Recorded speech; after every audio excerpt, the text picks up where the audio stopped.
The hosts feel it would be a little unkind to present this podcast without just a word of friendly warning. We are about to unfold the story of Frankenstein, a man of science who sought to create a man after his own image without reckoning upon God. It is one of the strangest tales ever told. It deals with the two great mysteries of creation, life and death. I think it will thrill you. It may shock you. It might even horrify you. So if any of you feel that you do not care to subject your nerves to such a strain, now's your chance to. Well, we've warned you.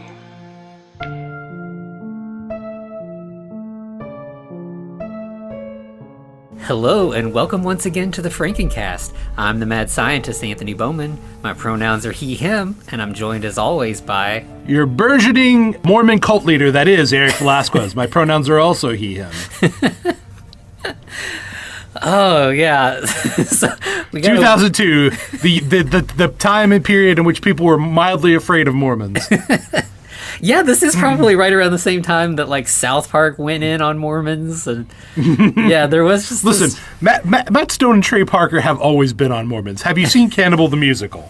Yeah, that's true. Where they lived, like, yeah, it was Mormons are more prominent. Because, like, even, like, Orgasmo, their early movie, was also poking fun at Mormons. Yeah, they've definitely gotten a lot of mileage. And, you know, the Book of Mormon, the musical, they've been doing this for a while. Oh yeah. Well, this isn't just a movie about Mormons. It just happens to have them. Yeah. It is I Was a Teenage Frankenstein's Roommates. Yes. So I think we kind of mentioned this is a super obscure movie. Like, this never had any kind of theatrical or physical release. It's a student film, kind of. Yeah, so it's a weird thing. Like, I kind of fell into this a couple years ago. Severin released another movie from these two guys that, like, when they were in high school and college, there was, like, a local public access station that, like, allowed students to just, like, do TV shows and movies with just, like, their equipment. They eventually made a movie that was, like, a little bit higher quality called Hey, Stop Stabbing Me. That's, like, a comedy slasher movie that, you know, Severin released, like, a nice edition of a year or so ago. But after watching that and getting kind of, like, obsessed with it, I kind of went on a rabbit hole and discovered this movie that I think only ever aired on that public access station, but now has been dumped on YouTube. And, yeah, it's such a bizarre and interesting little, like, time capsule. Like, down to the fact that, like, when it starts, like, it literally has, like, the public... It's, like, the teen show was called Why Are You Up? They just, like, got access to, like... After, you know, it's basically, like, it's 3 a.m, college students will watch whatever, let's just dump strange stuff on there. And, yeah, there's, like, a guy, you know, there's, like, a kid sitting at a desk being like, up next, we're going to play this movie from some, you know, alumni from Why Are You Up? And then they just play this movie that they incorrectly just call I Was a Teenage Frankenstein. Right. Which is like, that's owned by Universal, right? Or yeah, that's a whole different movie. Yeah. But this one starts off with a title card and a toy like Frankenstein in a snow globe. Mm-hmm. Yeah, the credits roll over there's like the snow globe. And then we immediately meet two of our main characters, Dwight, who is getting a phone call from his girlfriend, Peggy. Mm-hmm. And Dwight, will learn his last name is Fry. So this, you know, Dwight Fry, of course, is the actor from who played Fritz and also Renfield in the classic Universal movies. And we'll also get another Fritz later on, but that's that's a little bit later. Yeah. So this is their first Christmas together. Yeah, and they're like, I guess they're college students, but like on the young side of college, it seems like. So they're dating, but like they kind of, I think they both still live with their parents, or I think she does. Yeah, and so, you know, they're like, she has gotten an opportunity where she's going to get to house sit for a professor, and they're like, you know, Professor Shelley. Yes, because we got a name drop. Yeah. There's so many good name references in this. Mm-hmm. But, you know, it's totally that thing of like, we're young and in love, and like we don't have access to privacy because that's what it's like when you're young. And so they're like, we could live together for a couple weeks in the professor's house and kind of like, you know, feel like we're grown-ups and together. So they're all kind of excited about that and discussing the logistics and everything and how their parents are going to respond. But there's one little hitch in this plan, and the hitch is named Hiram. Mm-hmm. Yeah, so this is Dwight's roommate, who Peggy does not like because he's a weirdo. She literally calls him perversely odd, and when she does, we immediately hear this maniacal cackling laughter, and we get to see Hiram just sitting there watching. What is he watching? Some really bad observational comedy. Yeah, like it's like if Seinfeld was less funny, and also he's struggling to open a pickle jar. And so the guys that like teamed up to like write this, and one of them directed it, is Patrick Casey and Josh Miller, aka Worm Miller. And so Hiram is Patrick Casey, and this bad stand-up comedian is Josh Miller. Right.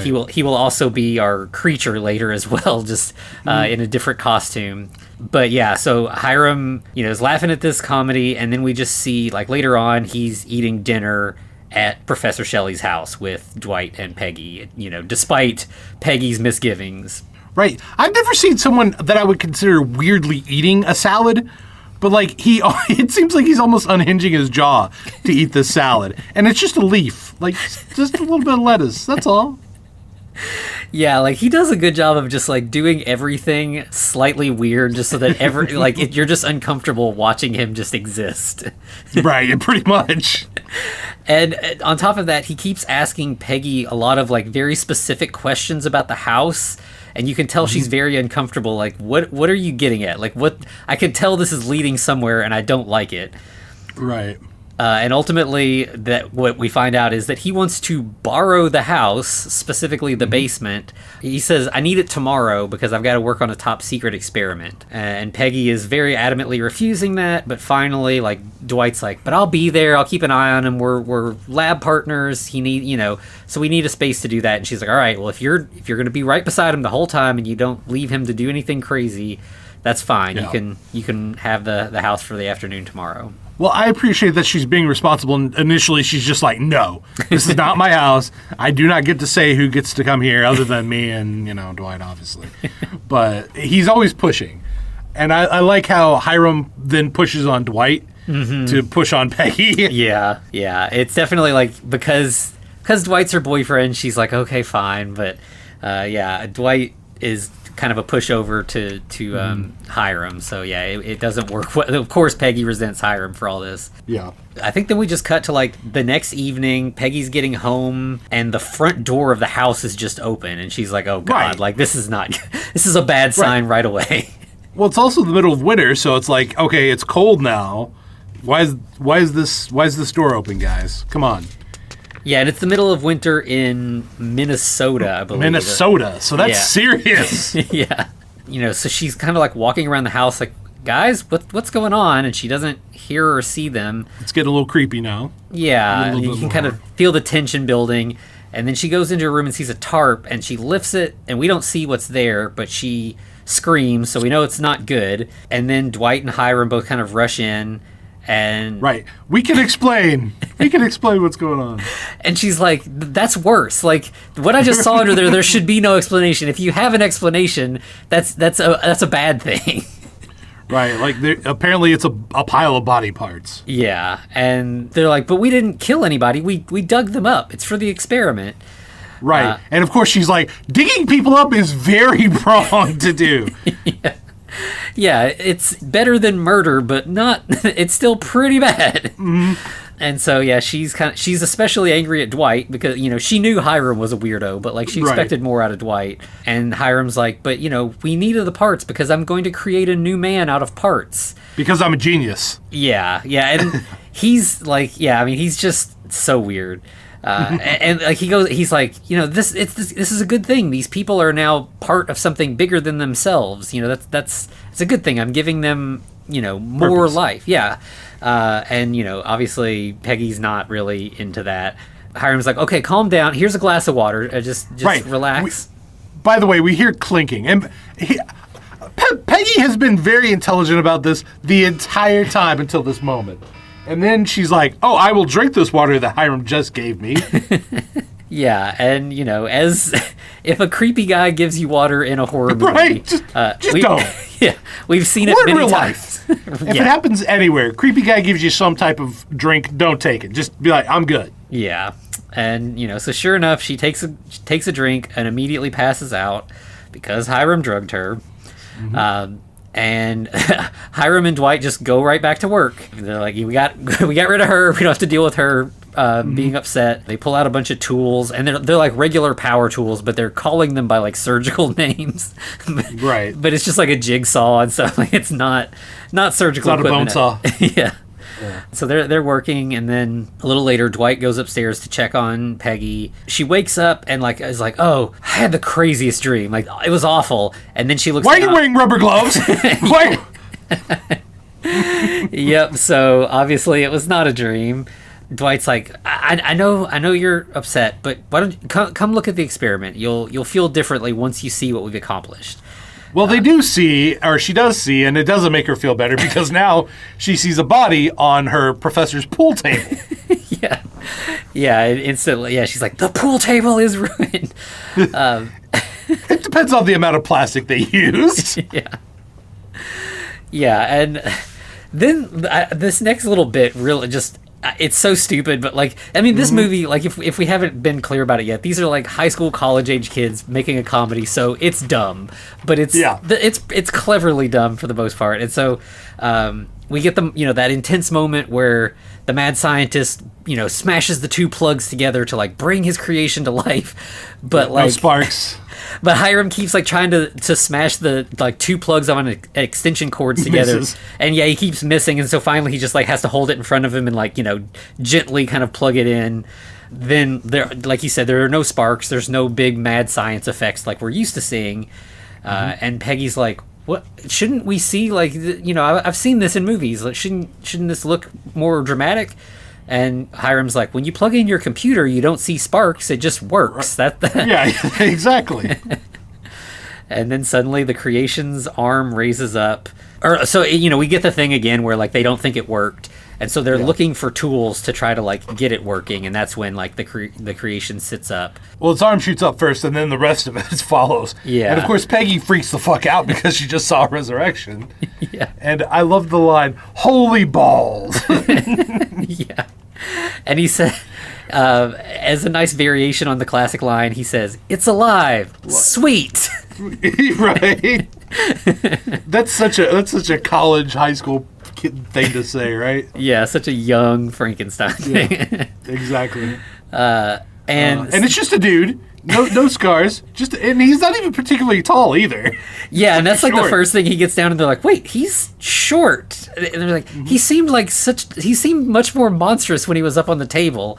And yeah, he's like he kind of looks like he's doing like a Sling Blade impression. Like he's kind of like he's got a shaved head, and he's like kind of squinting his eyes, and he keeps like he's got his like lower jaw kind of jutted out, and keeps like smacking his lips occasionally.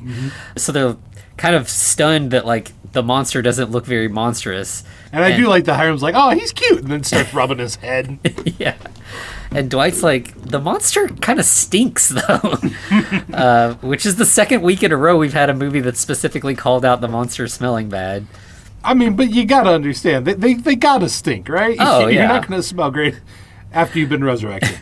And, last time we had where he was like, "Oh, yeah, your cells will start regenerating and you won't smell like you're rotting anymore." Right. But here they're like, "Let's just go give him a bath." That'll be the... so, yeah, we cut to... like the monster in the bath while Hiram and Dwight are like scrubbing him, and like Peggy comes in, I think, to like give him a towel or check in or something, but she's like covering her eyes because there's a guy taking a bath. Well, it turns out maybe not so much because Hiram didn't give this man any junk. Yeah. And I like she immediately was like, "How does he use the restroom?" Well, he doesn't, because he doesn't have a digestive system either. Yeah. It's just that seemed all unnecessary. Monsters don't need stuff like that, right? Yeah. Which is I feel like maybe they do. Where does the energy come from? Unless you're literally just hooking him up to a battery every night. And they go through all that justification, and then they're also like, and plus, like, we didn't want to touch some dead guy's junk. Like, it's just gross. I mean, reasonable, right? Yeah. And so then we just see a little later, they've gotten him out of the bath, and he's like dressed up, and Peggy's like, "Is that my professor's clothes? And they're like, no, it's your professor's husband's clothes. And she's like, you have got to give those back. They've got to be in perfect clean condition. And they're like, we will, just not right now. We'll get them dry cleaned later. But we're going to keep them on for now. Then it's just like cuts to a little later, and Dwight and Peggy are talking, and Peggy's kind of come around a little bit. Like, she's getting used to the idea. And she's kind of like, this is actually pretty impressive what you've accomplished. Right. So they're kind of talking, and then Hiram bursts into the house. He was away. With all kinds of bags. Yeah, he's got a bunch of clothes and supplies, and he's planning to stay a while. And Peggy's like, no. I said you could use the house today for the experiment. And he's like, you said I could use it starting today, but it's actually going to be much longer.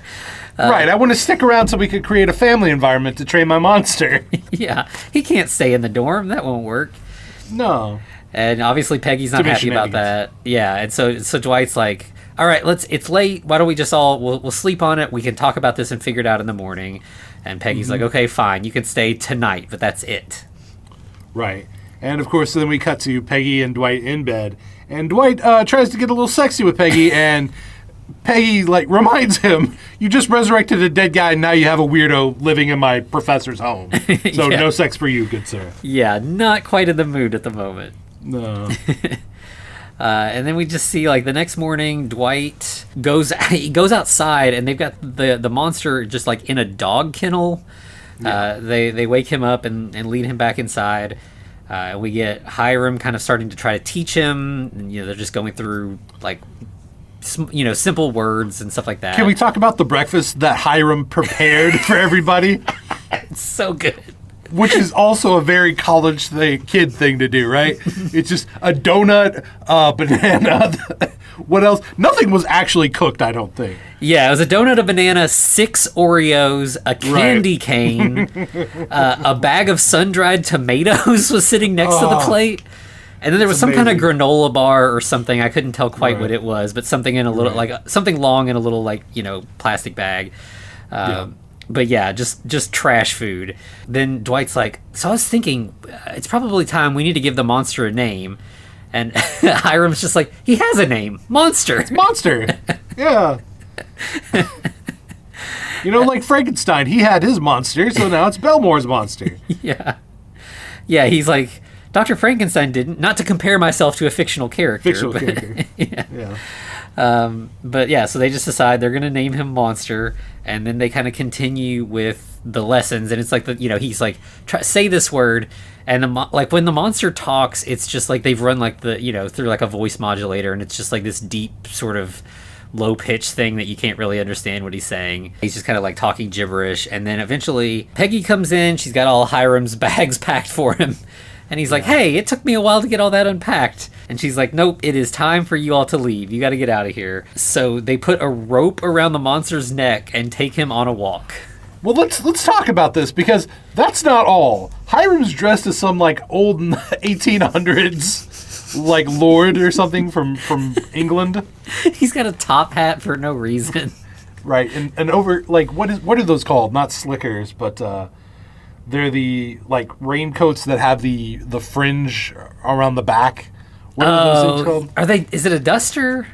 Yeah. It's like a early form of a duster. Yeah, and if we hadn't made it clear, this movie is set in present day when it was shot, 2002. Yeah, so he is not dressed like a college student in 2002 for sure. No, I mean, okay, Anthony, let's be honest. I know a lot of college students that were dressed exactly like this. Yeah, he's dressed like a particular kind of weirdo, right.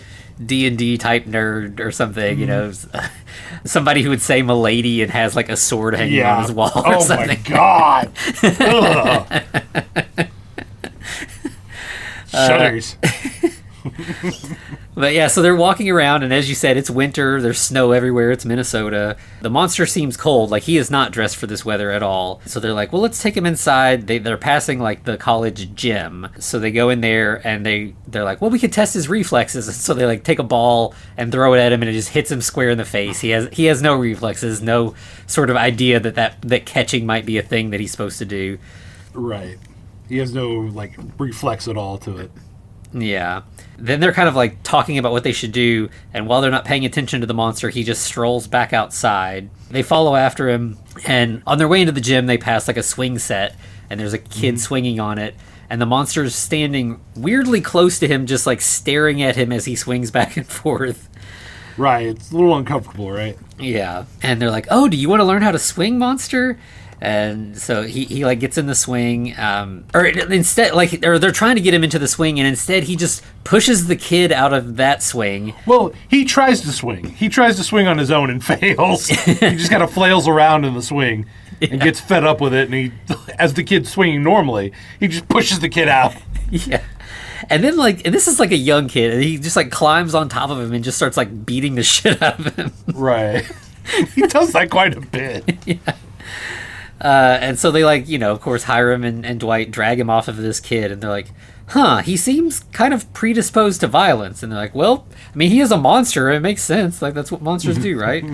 Right, yeah, exactly. Now, be warned, though, I think the kid drops the R-bomb. Yeah, he does. In regards to the monster.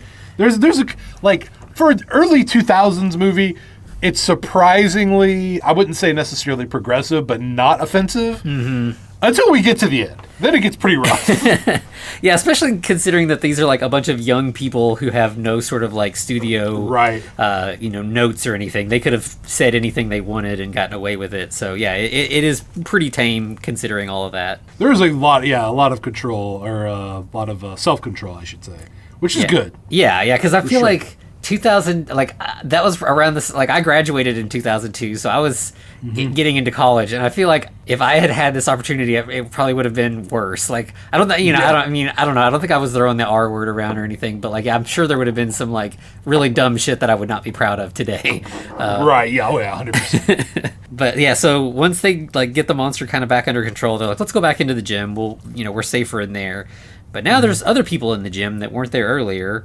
Well, specifically this gentleman named Lionel. I think his name's Lionel Kerr. Mm-hmm. Yeah, and this is it's Hiram's like mad scientist rival. Basically. Yeah, and he has a robed gentleman and a rather larger gentleman, and it looks like they're doing the same thing that Hiram was doing with his monster. Yeah. Practicing their reflexes. So, yeah, Lionel's robed friend is his henchman, Fritz. Mm-hmm. And then the larger guy is his creation, just known as Colossus. Yeah. Which, that's great. I love it.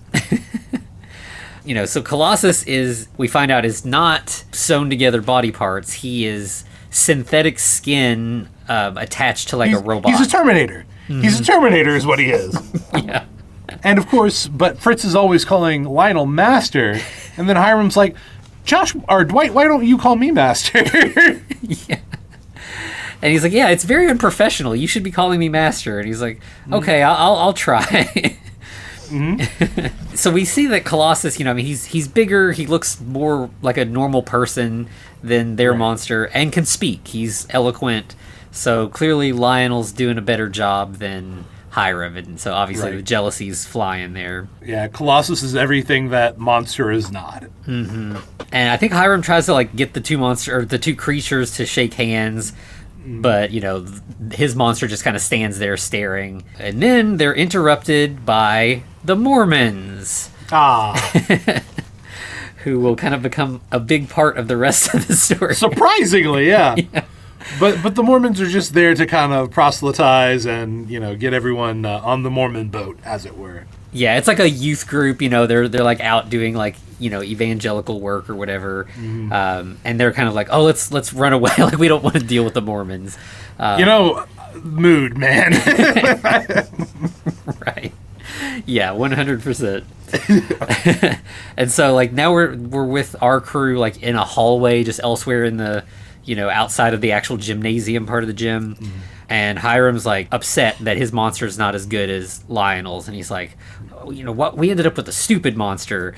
He can't even play catch. Yeah, and the monster, so far we've not really had any indication that he knows what's going on much, but like you can tell he understands this, and it hurts his feelings. But that's when we get interrupted by a Mormon asking them if you know about the our good Lord and Savior Jesus Christ.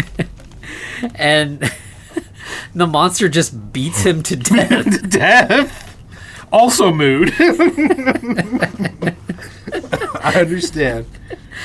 And so they're like, oh no, what are we going to do? And it just cuts to like Hiram. He's like, we see him from the back and he's like sitting in a chair and there's another person sitting next to him.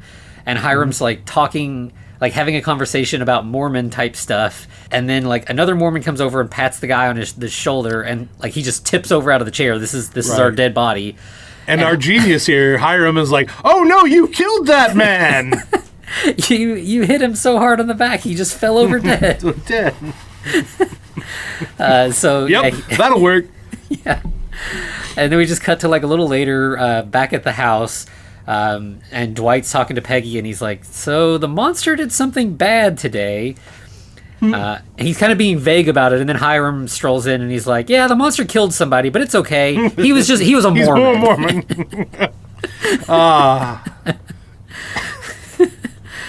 And then we cut to our aforementioned Mormon cult leader, Clerval. Which I like that we're using Henry in this case. Yeah. And so they're all talking, like, so the Mormon that was killed was like the group leader. Matthew. And Clerval's like, so we gotta figure out what to do. And, everybody's talking like, should we try to find out who his killer is? And he's like, no, I'm talking about the group. Like, we need a new leader. We need to vote on a leader. That's what Matthew would want. He would want us to move forward. There's like a girl who stands up and she's like, well, I was the vice president. It should be me. And he's like, no. We need a vote. Like, you sit down. We'll do a vote. And he basically just like, steamrolls her. And well, she's Elizabeth, right?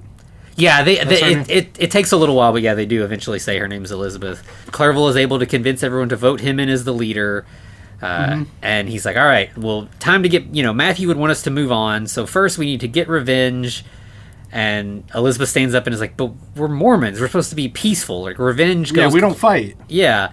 I love how Clerval's such an evangelical, like, because he completely spouts bullshit. And he's like, yeah, well, with attitude like that, or it's because we didn't have an attitude like that the Mormons won the Crusades when they didn't even exist. Yeah. Yeah, he goes to, like, when she says that they're supposed to be peaceful, he's like, clearly you know nothing of this religion and you're just using it to achieve your own goals, and that's sad, which is, again, a very evangelical thing. Like, yeah. So, he's like, not only do I know that that's what Matthew would want us to get revenge, but Matthew once told me, if I'm ever murdered under suspicious circumstances, I really want you to go out and get revenge. So I'm just doing what he asked me to do. Right. Don't you guys want to do what he would asked us to do? Yeah.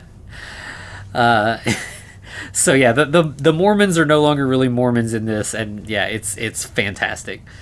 Yeah, it kind of is. Yeah. And so yeah, then we cut back to the house, and Hiram's like, I think we're just gonna have to kind of lay low here at the house until presentation day, because the Mormons are going to be looking for us. Right, and they reveal 2 weeks, so we have a 2-week window in which all the shenanigans get to happen.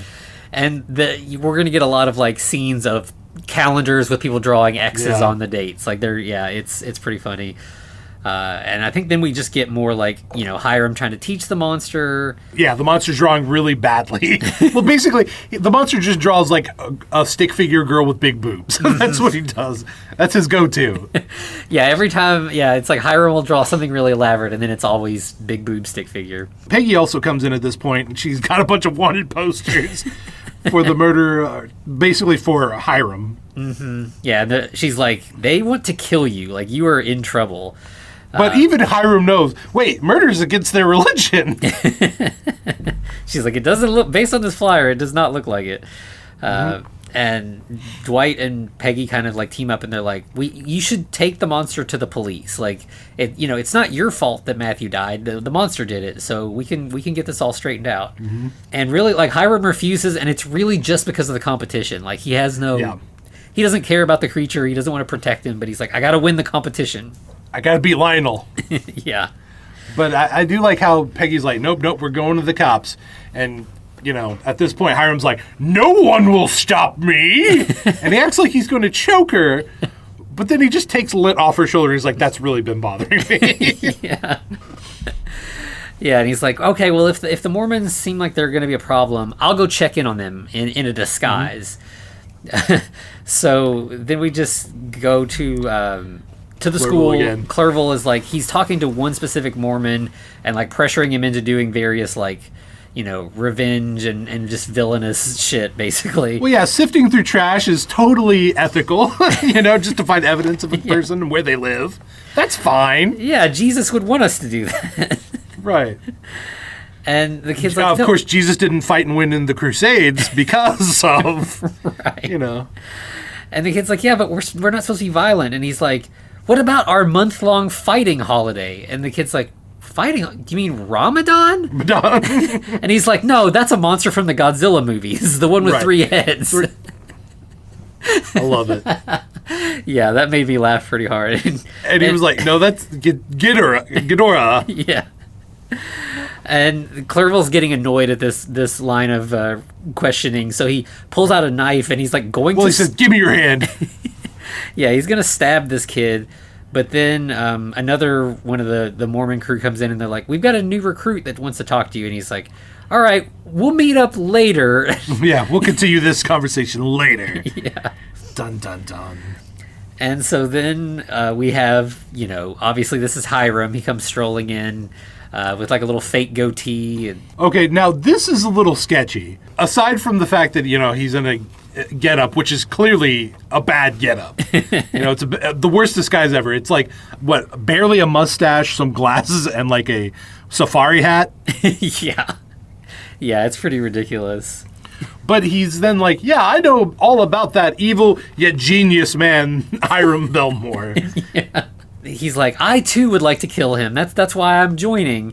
And, obviously Clerval's like, oh, interesting. Then he's like, but the bad thing is I really want to kill him, but I know that he has escaped away to Indochina.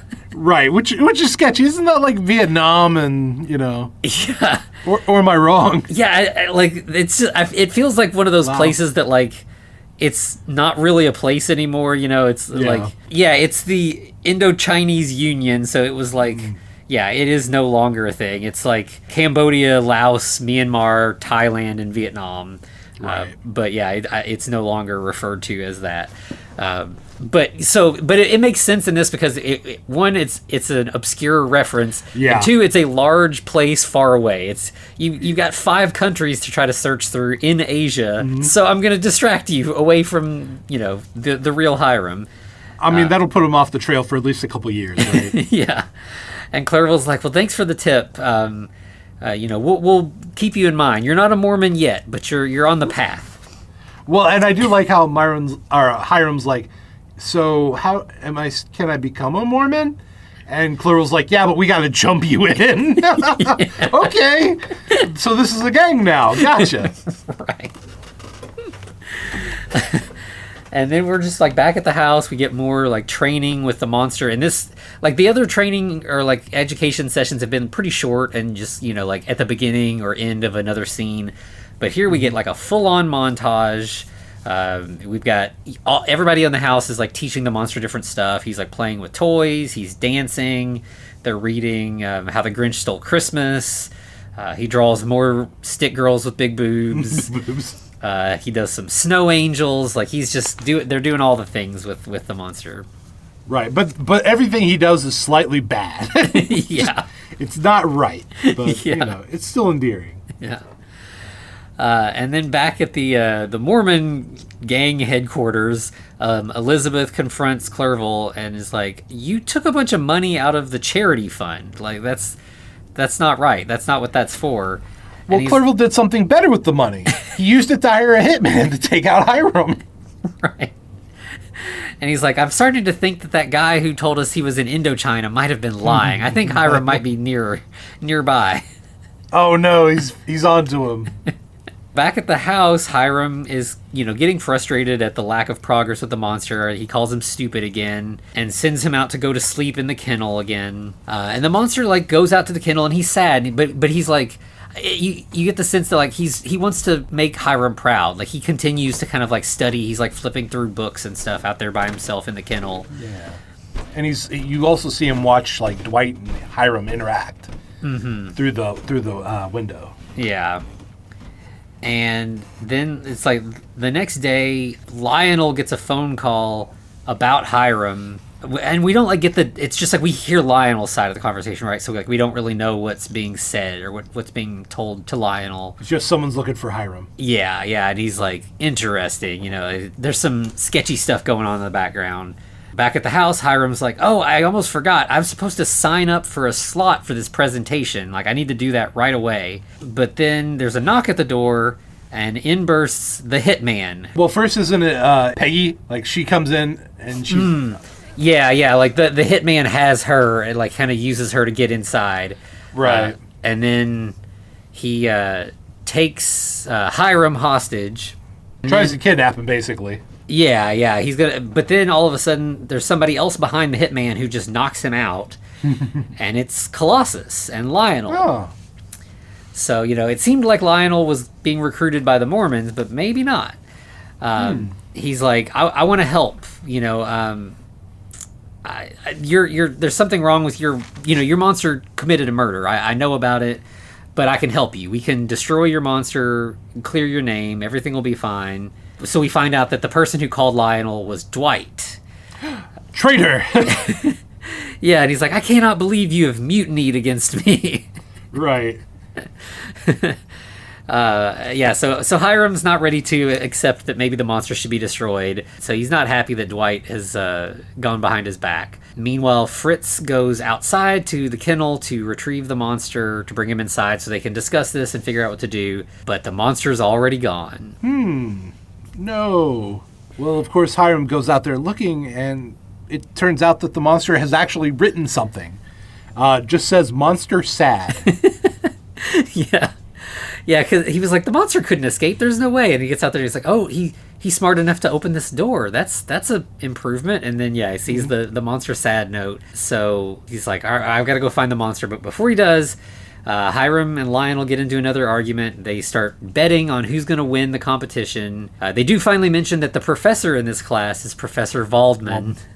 Or, they just say Waldman. But, it's our classic, Frankenstein reference. The bet is that whoever loses must destroy their own creation. Right.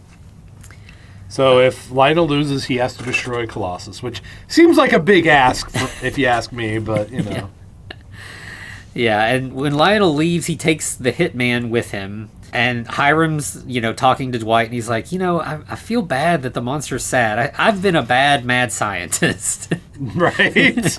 I must treat my creations with respect, right? Yeah, and Peggy's like, what we should do? We should just go tell the Mormons what happened, and then they can deal with the monster. Guy. Yeah. Then it's off of our plates. We don't have to deal with it anymore. And...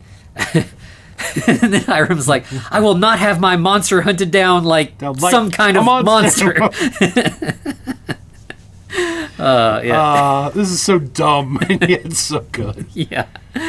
So Peggy and Dwight agree to go help Hiram find the monster.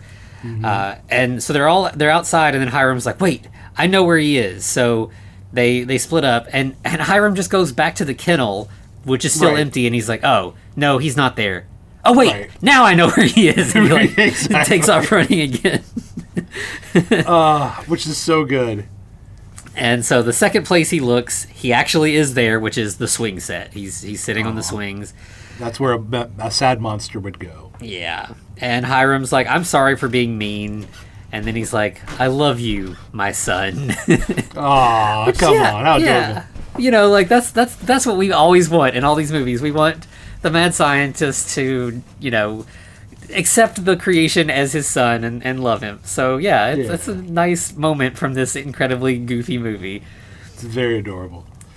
Then they decide to go home, and they notice when they get home, there's something weird. Why is Peggy tied up in that chair? Yep, so she's been kidnapped or captured by the Mormons, and they're like, we're here to kill the monster. Now there's just like a showdown, like we've got everybody fighting. Right. Well, something happens in the Clerville also mentions that, hey, this is the month of Christmas, not winter break fest. Yeah. So I think the monster attacks one of the Mormons. Clerville comes up behind him and hits him with a club. and says, Right. like, you can't fight the Mormons. Yeah, which is great. And I think he's going to, like, try to chop off the monster's head, and Hiram stops him. Well, he wants Elizabeth to saw off the head. Yeah, and Hiram's like, but who are we to play God and decide who lives and dies? Which is funny because that's like what every Frankenstein wants to do, is play God and decide who lives and dies. But he's like, if you kill him, then you're no better off. You're no better than he is. You're just a murderer too. I love how, like, Hiram is such that little shit in, like, high school and college that was, like, his atheism was his entire identity, because he's like, what would your pagan Bible say about this? What would your pagan Bible say about that? Yeah, he says it like 3 or 4 times in this, and it cracked me up every time. I'm telling you. And then, he kind of opens up and he talks about that when he was a kid, he was bullied. And, and he was like, that really shaped my personality. Ever since I was a kid, all I wanted was to take pieces of corpses and tie them together to make a new person. Is that so wrong? Wrong? Yeah, exactly. No, of course not. And I love how Clerval at this moment is like, all right, man, come on, bring it in. And he goes in for the hug. Yeah, like all the Mormons just drop their weapons, and then Hiram just immediately attacks them. Right, he picks up the club and just starts wailing away on Clerval. Yeah. Yeah, like his just complete lack of, he's just completely a sociopath, and it's just fantastic. But it's good because he's a funny sociopath. Yeah. And he's like, all right, time for the presentation. So they head out to school. Well, okay, hold on. Let's just say his final line to Peggy. He literally says, Mormons are like ants. If you kill the queen, they lose their purpose. but by the way, he doesn't actually kill Clerval. He just beats him up and sends him home. Yeah. And so we've got Hiram headed to the school. Dwight is already there because he had to sign him up on the the sign-up sheet. So he's at the school doing the sign-up sheet. Before Hiram heads out, he's got to get ready. We get another like short montage of him like getting the monster dressed up and everything, and then they like go on a car ride, and they do actually, considering that these guys like didn't really know what they were doing. Like, they ratchet up the tension here really well. Like, that time's running out and they need to hurry. And then it's like, oh, no, we're almost out of gas. We got to stop and get gas. And it's just like things keep happening to slow them down. And it does a really good job of, like, interposing those with, like, the moments from the presentations. Mm-hmm. Because, like, as Hiram's like, hey, Peggy, we've got, let's just get half a tank of gas. Yeah. And Peggy's like, listen, if we don't get this gas, we're just going to be walking. You're going to be way later than you intended to be. And we're getting a lot of this intercut with like you said, the presentations are starting to go on, so we know that like it is down to the wire. Right. One guy has combined a man and a horse. However, due to judgmental errors and legal issues, he's unable to complete the project or show pictures. Instead, here is a robot that I bought. Yeah, it's just a toy robot. And he's like, but I even bought the batteries or something like. Well, yeah, he says I bought D batteries. Those are really expensive. Yeah. And then I think the next girl is like a girl who has like a dummy where she like just an anatomical dummy. And it's like if that. It's like made out of felt or something, and she's like sticking where the organs are, and it's like she puts on the lungs, and then she's like the liver. Oh no, this is actually one of the lungs. Then she switches because the liver and the lungs are basically just triangles that roughly similar shape and size. Like, what even is her project about? Like, because if she's a med student, she's failing really bad. Yeah. Yeah, it's not going well for her. And then when she finishes, it's supposed to be Hiram's turn, and he's still not there. All right, well, we'll give him 10 minutes or he fails. Mm-hmm. And immediately, 10 minutes later. Yeah, yep. Well, he fails. Yep, so it's time to move on to Lionel. But then, of course, right after his 10 minutes are up, that's when Hiram finally arrives. Mm-hmm. And he's like, don't worry, I'm here, we can do the presentation. And the professor's like, nope, it's too late, you failed, it's over. Hiram's like, well, what if we do a head-to-head face-off, Lionel and me on stage together doing our presentations at the same time? Right. Waldman's like, sure, whatever, you got 10 minutes before I gotta go to my date. My really hot date. Yeah. Lionel agrees to it too, which is wild. Like, he could have just been like, I win, and the end. Yeah. Just call it. But Lionel has an inflated sense of like fairness. Yeah. Which it's weird for a mad scientist, but good for him, you know? And then we get like a really long montage of which this would have taken way more than 10 minutes, all the stuff we see happening here. But each test, we get like a little like title card. So the first one is strength. Well, the next one is spelling and then intellect. Why is spelling not part of intellect? Right. And then there's eye-hand coordination, which I feel like I always hear that as hand-eye coordination. Saying it the other way seemed weird to me. And then music, then talent, artistry, drama, elegance, and writing. Like, these categories are so bizarre. Right. It's so bizarre. And, like, pretty much the Colossus is always better in everything. Yeah. There was the talent round, which I don't even remember what they did for the talent round, but that was the...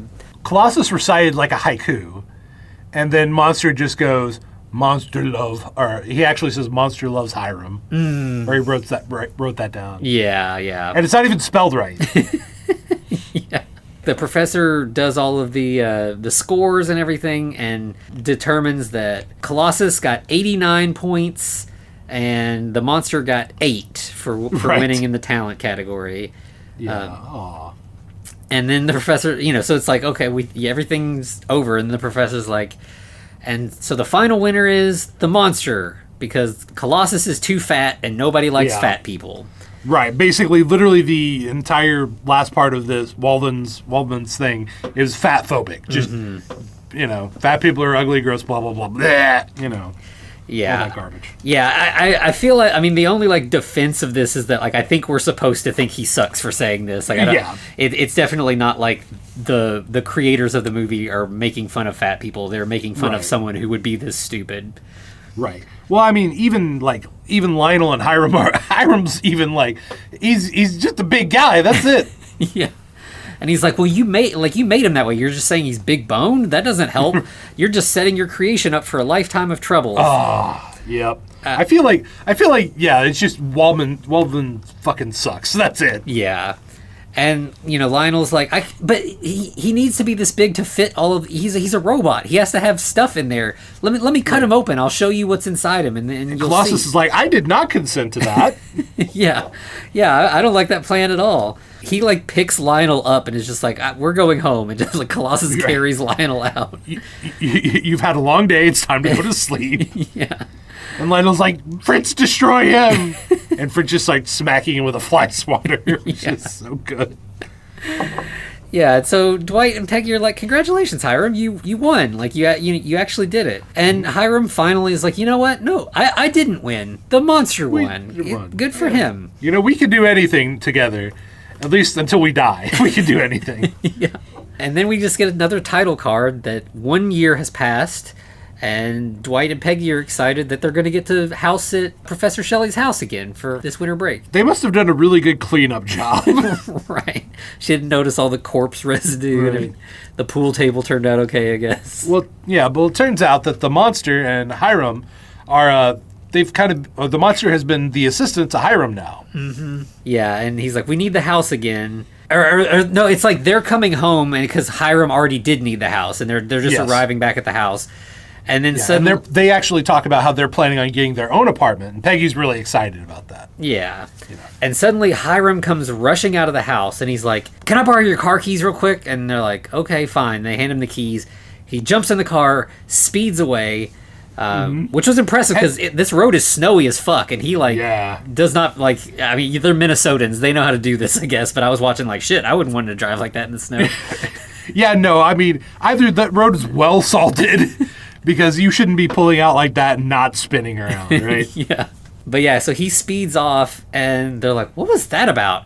And then suddenly, Hiram and the monster come strolling out of the house, and Hiram's wearing like protective gear. Yeah, Hiram's in totally different clothes than he was just in, and he was like, hey, did I just come through here a second ago? And they're like, yeah, you just borrowed the car and drove away. And he's like, oh. Why don't you guys go inside and relax and don't worry about anything and don't go anywhere near the basement? Just stay away from the basement door. Just ignore that. Anything heavy, don't touch it. Don't touch anything heavy. Yeah.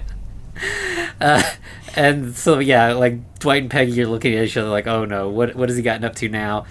And then the garage door is open, and we see suddenly the monster just, like, fall down and get dragged into the garage. Like, we can't see what's in there. It's just, like, from, like, a side angle. But, yeah, he gets, like, sucked into the garage.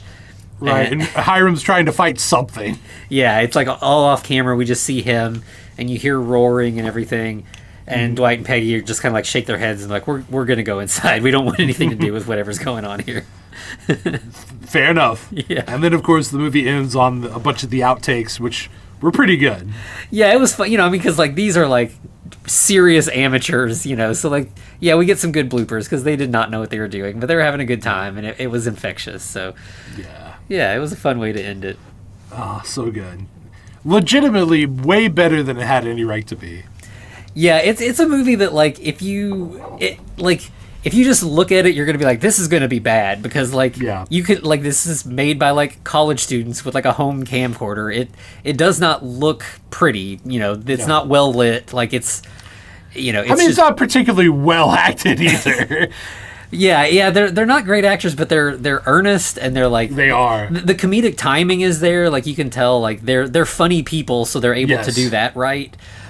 They just, they don't have the acting chops because they're just young. Right.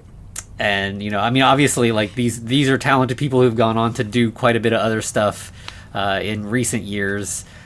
So, yeah, it's definitely, like, you're getting to see, like, their talent just budding, just, like, the earliest signs that they were going to do well for themselves in Hollywood. Yeah, it's endearing, and honestly, I'd definitely say it's worth a watch. Yeah, absolutely. And I'll definitely, especially from 2002. Mm-hmm, yeah. Oof. I'll definitely, like, put links because, like, yeah, it's just on YouTube. It's free because it never got any kind of release. But yeah, I highly recommend it. It's fun. It's got a lot of humor and it's got a lot of heart. Like, like we said, like, our sociopath mad scientist here, like, actually connects to the monster. They're like a team at the end. That's pretty rare. In all the Frankenstein movies we've seen, that's very rare. Yeah, extremely. Yeah, so it's nice. And yeah, so definitely check it out. And if you like that dig into these two guys because they've done some other kind of interesting, weird stuff over the years.